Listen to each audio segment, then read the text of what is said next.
There's a movement to give picture IDs to undocumented drivers in Delaware. We'll talk to the man behind that movement. This is the Delaware Way. I'm Larry Menti. Welcome to the Delaware Way. We are pleased to be joined by Senator Bryan Townsend from Newcastle County, Delaware. I want to get right into the budget debate because I know that's dominating conversation, especially down in Dover.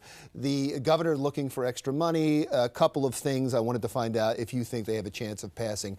Let's talk about the senior tax credit on the school tax. He wants some of that money back. Is that dead on arrival? It seems to be dead on arrival. That seemed to be the immediate reaction when it was first announced. And then also now the Joint Finance Committee has voted 9-3, all 8 Democrats and 1 Republican, voted to send a letter to the governor saying this plan is not going to work and we're going to ask you to develop an alternative. And if you're going to go ahead and talk about the senior tax subsidy, then you need to means test at the very least. There is a large amount of money, estimates of $130 million, at least for this year, in senior tax credits, in Social Security and incentives. Is that untouchable? I think it's certainly politically controversial, but I certainly agree with the governor that we need to take a look at the demographic changes in Delaware down the road. I'm a member of the DFAC, Delaware Economic Financial Advisory Council, new sub-council on revenue, and we're talking about the various tax benefits that seniors in Delaware enjoy. Some of it is regardless of your income, regardless of whether you're still working or not. And we've been able to enjoy those benefits as Delawareans. Senior Delawareans have enjoyed those benefits for several years now. We need to take a long look at how sustainable that model is, given the aging population, much of which is driven by retirees coming to Delaware. Would you be in favor of a means test then, if you're talking about the income levels? Certainly, yes. Would there be a means test then for all state benefits? I know some people have talked about that. I'm not opposed to that off the bat. I mean, I think in tough budget times, and it's unclear how long our budget's going to be tough, especially if revenues are just untouchable. I think that at the very least we need to make sure we're taking care of people, and a lot of times that means looking at things through a means testing lens. What about the increase in the gas tax? This has been something that's been talked about for 2 years now. I hope it's something we can take a look at. I have constituents who are just fundamentally opposed to it, but I think most Delawareans, when you tell them that's been over 20 years now since it's been increased, when you talk about the cost of roads, the cost going up to repave roads, when you explain to them the economic impact, both from a jobs perspective, but also from a public safety, from a waiting at So you're for it, I can tell. I'm getting that you're for it. I'm for it, but I think it's really important. I think it's very fair for constituents to say, well, have you taken a look at everything else that you can trim? Have you taken a look at DelDOT's performance on projects?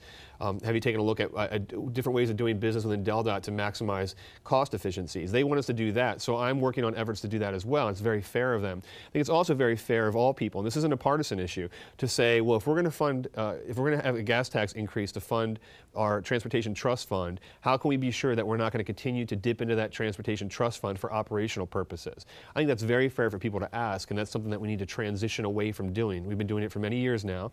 We need to make sure that those funds are there for capital investment, not for operations. It's easier said than done, but I think it needs to be part of increasing the gas tax. Getting rid of a tax break, increasing a gas tax, these are things that a governor does when he's leaving office. This is what a lame duck governor does, because a new governor doesn't want to take these issues on because it'll be used against him in running for re-election.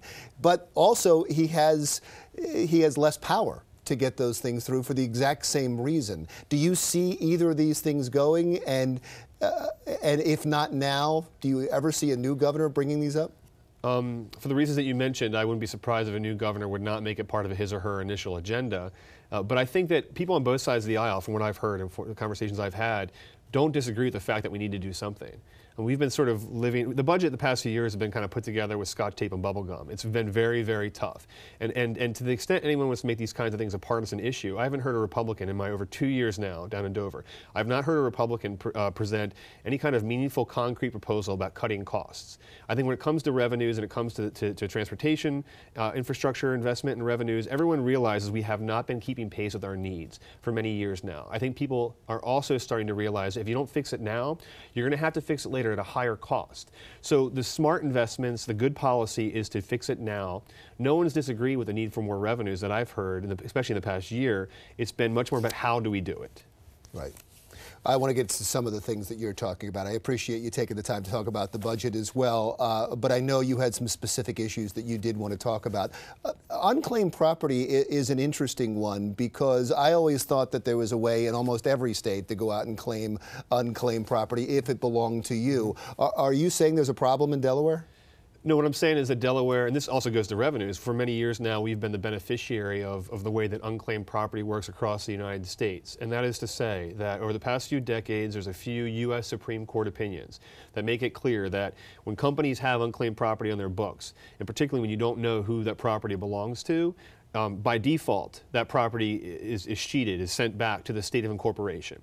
So because Delaware is the home to so many corporations, we every year have this huge influx of unclaimed property to our state. The issue is the way the program has been administered and how we haven't reformed it in fundamental ways for many years. So after all these years, it's basically time to take a look at that. Why? Why are you taking a look at this? Do you think it's inherently unfair? No, I think that one of the key issue is really how far we look back on companies' books to assess unclaimed property.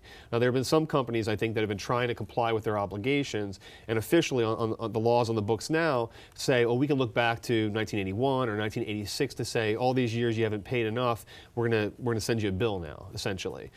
If the company's been trying to comply with their obligations, and then all of a sudden be sent a bill for the past 30 years, I think that can be pretty startling and a bit problematic, especially the farther we get from 1981 or 1986.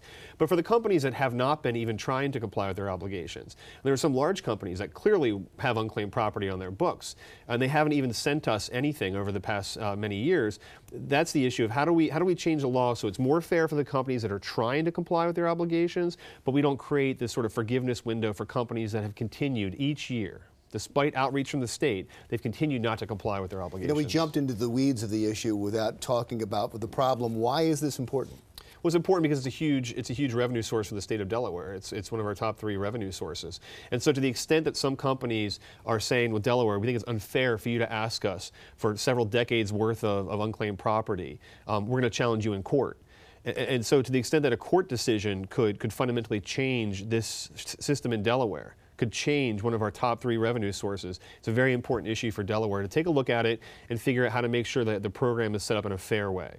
Senator Bryan Townsend from Newcastle County, Delaware. We'll be talking about driver's license, and I also want to get in a little bit into crime in Wilmington when we come right back.